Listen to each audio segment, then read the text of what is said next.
আজকে একেবারে কমন একটা মাছ, যেটা একেবারে বাড়ি বলো, ছোট ছোট রেস্টুরেন্ট, বড় রেস্টুরেন্ট, সব জায়গায় মাছ। মানে মাছ বলতে যা বুঝি ইলিশ মাছের পরে সেটা হলো রুই মাছ।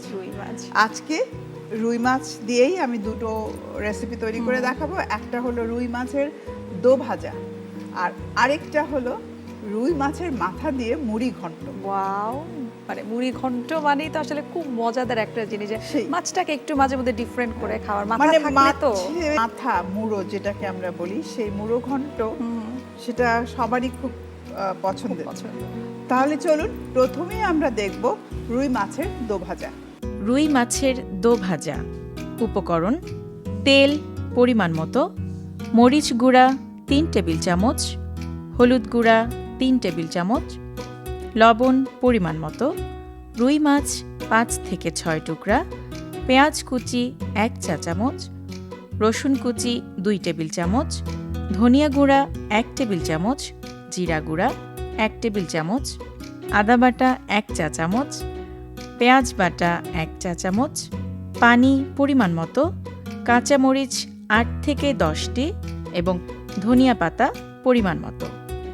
দর্শক দেখে নিলেন উপকরণগুলো, এখন আমরা আমাদের রান্নাটা শুরু করে ফেলবো। আপা? হ্যাঁ, দো ভাজার জন্য যেটা দরকার, মাছগুলো আমি বেশ একটু বড় পিস করে কেটে নিয়েছি। এটা ভাজতে হবে। ভাজার জন্য আমি এখানে সয়াবিন তেলটা দিয়ে দিচ্ছি। তেল গরম হতে হতে, খুব বেশি তেল দেব না, অল্প তেল দিয়ে প্রথমে ভেজে নেব। তবে যারা খুব হেলথ কনসিয়াস তারা কিন্তু চাইলে ভাজা ছাড়াও খেতে পারে, বাট মাঝে মধ্যে আসলে একটু চেঞ্জের জন্য মাছটা ভেজে খাওয়া যেতেই পারে। টেস্টের জন্য আবার যেটা হয় যে বাড়িতে দাওয়াত হলে আমরা কিন্তু একটা স্পেশাল রেসিপি চাই, তো তখন ভাজাটা ভালো হয়। যারা আসলে স্পেশালি ওজন কমাতে চায় তখন কিন্তু আমি বলি যে মাছটা যখন খাবো ভাজা ছাড়াই খাওয়া হোক, কারণ দেখা যায় যে ভাজতে গেলে এক্সট্রা তেলটা কিন্তু চলে আসলো। হ্যাঁ, দুবার তেল চলে যায়, ডাবল, আবার রান্নার জন্য আবার ভাজার জন্য। তো এটা আমি করলাম একটু আমাদের সামটাইমস একটু চেঞ্জের দরকার আছে, মানে রুচির বৈচিত্র্য আনার জন্য। আর মাছটা ভাজলে একটা সুবিধা আছে, যেটা ভাঙে না। একটু হলুদ, মরিচ আর লবণ এই দিয়েই কিন্তু ভেজে নিতে হবে, আর কিছু লাগবে না। এবারে আমি মাছগুলো একে একে দিয়ে দেব। তেল কিন্তু গরম হয়ে এসছে, আমি মাছগুলো দিয়ে দিচ্ছি। বেশ না তেল যাতে গায়ে ছিটে না আসে। ফ্রাই প্যানটা কি গরম হতে হয়, আদারওয়াইজ মাছটা দিলে কিন্তু অনেক সময় লেগে যায়। সেটাই। তবে ননস্টিক ফ্রাই প্যানে আমরা যখন রান্না করব তখন কিন্তু আমাদের একটা সুবিধা আছে যে কম তেলে সেটা হয়ে যায়, লাগার সম্ভাবনাটা কম থাকে। এগুলো আমাদের খুব মানে ইজি হয়। আর এইভাবে দেওয়ার উদ্দেশ্য হলো একটাই, যে যারা নতুন রাঁধুনি আছে তারা যেন মাছে মানে তেলে মাছ দিতে সংকোচ বোধ না করে। অনেক সময় চিন্তা করে কি দেব না। চামচ দিয়ে কিন্তু খুব সুন্দর মাখানো হলো। মাছের গায়ে যে পানি থাকে সেটা দিয়েই কিন্তু আমরা চামচ দিয়ে মাখিয়ে নিতে পারি। একটা ছোট্ট আপা মেসেজ দিতে চাই দর্শকদের যে 1 চা চামচ তেল থেকে 45 কিলো ক্যালোরি আমরা পাবো। সো এই 45 কিলোরে মানে কিন্তু রান্না করার ক্ষেত্রে ম্যাক্সিমাম আমার মনে হয় যে 10 চামচ তো লাগে। তো যারা ওজন কমাতে চায় বা যারা খুব হেলথ কনসিয়াস, একটু চিন্তা করে যদি তেলটা দেই খুব ইজি ওয়েতে। সবচেয়ে ভালো হয় যে ননস্টিক ফ্রাই প্যানে খুবই অল্প তেল, 1 টিস্পুন দিয়েও কিন্তু হয়ে যায়, কম তেলেই রান্না শেষ করা যায়। আমার মনে হয় মাছটা হয়ে গেছে, আমি উল্টে দিলাম। সবচেয়ে ভালো হয় এই ধরনের চিমটাগুলো যদি থাকে তাহলে উল্টাতে খুব ইজি হয়। হয়ে গেল। আমি একটা প্লেট নিয়ে আসছি তোলার জন্য। মাছগুলোকে আমি তুলে নেব। ভাজা হয়ে গেলে পরে, অলমোস্ট ভাজা কিন্তু প্রায় হয়ে গেছে, এখন পরে আমি মশলাটা ভুনে তারপর মাছগুলোকে আবার দিয়ে দেব। খুব বেশি ভাজা হবে না, আবার একেবারেও আদারওয়াইজ খুব হার্ড লাগবে, যেটা আমরা কারির সঙ্গে খাবো। হ্যাঁ, কারি যেহেতু এটা, তো এটা আমাদের মাথায় রাখতে হবে। আমি এই তেলটাতেই কিন্তু বাকি রান্নাটা করে ফেলব। এখন পেঁয়াজ দিয়ে দিলাম, তার সাথে একটু রসুন কুচি দিচ্ছি, মানে রসুনটা আমার কোয়াই হিসাবে যাবে, আমি আস্ত রসুন থাকবে। পেস্ট আর এখানে ব্যবহার করব না। মশলাগুলো আমি এখন মিশিয়ে নিচ্ছি। একটু হলুদ গুঁড়ো,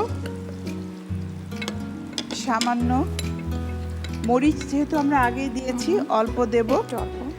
এখানে ধনের গুঁড়ো, জিরার গুঁড়ো, লবণ আগেই যেহেতু দেয়া আছে অল্প একটু দিতে হবে, আদা পেস্ট, আমরা পেঁয়াজ 1 চা চামচ দিতে পারি গ্রেভিটা যেন একটু ভালো হয় সেই জন্য।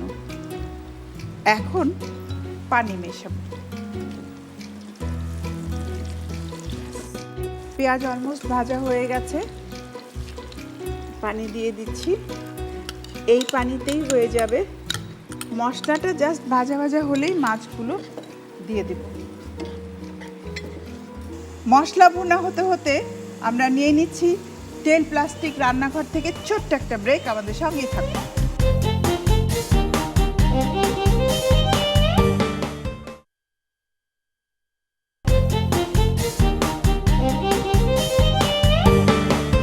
দর্শক, ফিরে এলাম বিরতি থেকে তেল প্লাস্টিক রান্নাঘরে।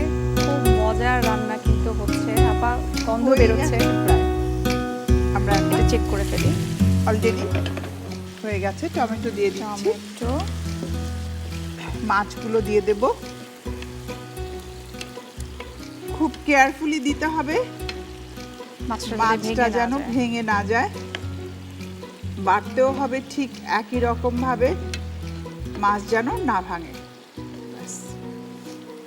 এখন যেটা করব, যেহেতু মাছটা আমার অলরেডি ভাজাই আছে, কাঁচামরিচ দিয়ে দিলাম, অনেকক্ষণ কুকের আসলে কোনো হ্যাঁ, দরকার নেই। একটু ঢেকে দিতে হবে 5 মিনিটের মতো, তারপর ধনেপাতা দিয়ে নামিয়ে নেব।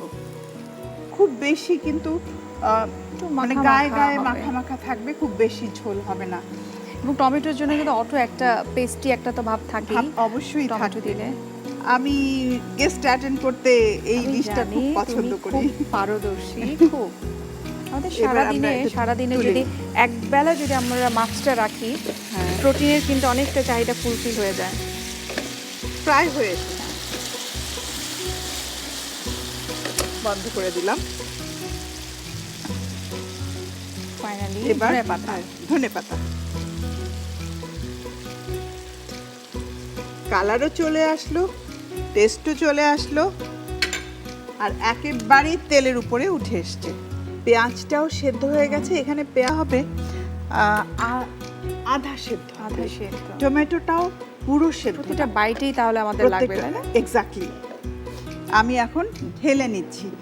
ঢালাটা আপনারা একটু লক্ষ্য করে দেখুন, আমি কিন্তু খুব কেয়ারফুলি কড়াই থেকেই এটাকে সার্ভিং ডিশে ঢেলে দিলাম। এর মধ্যে কিছুই দিব না, শুধু একটু গ্রিন সবুজ দেব, বাস। কমপ্লিট তৈরি হয়ে গেল রুই মাছের দো ভাজা। চলুন আপনাদের সুবিধার জন্য পুরো প্রণালীটি আরেকবার দেখে নিন। প্রথমে ফ্রাই প্যানে তেল নিন। একটি পাত্রে রুই মাছের সাথে মরিচ গুঁড়া, হলুদ গুঁড়া ও লবণ দিয়ে একটু মেখে নিন। এবার মশলা মেশানো মাছের টুকরোগুলো তেলে ছেড়ে ভাজতে থাকুন। ভাজা হয়ে গেলে তুলে নিন। এবার ফ্রাই প্যানে তেলের সাথে পেঁয়াজ কুচি, রসুন কুচি, হলুদ গুঁড়া, মরিচ গুঁড়া, ধনিয়া গুঁড়া, জিরা গুঁড়া, লবণ, আদা বাটা, পেঁয়াজ বাটা ও পানি দিয়ে ঢেকে দিন। এবার টমেটো, ভাজা মাছ ও কাঁচা মরিচ দিয়ে কিছুক্ষণ রান্না করুন। সবশেষে ধনিয়া পাতা দিয়ে নামিয়ে সাজিয়ে পরিবেশন করুন মজাদার রুই মাছের দো ভাজা।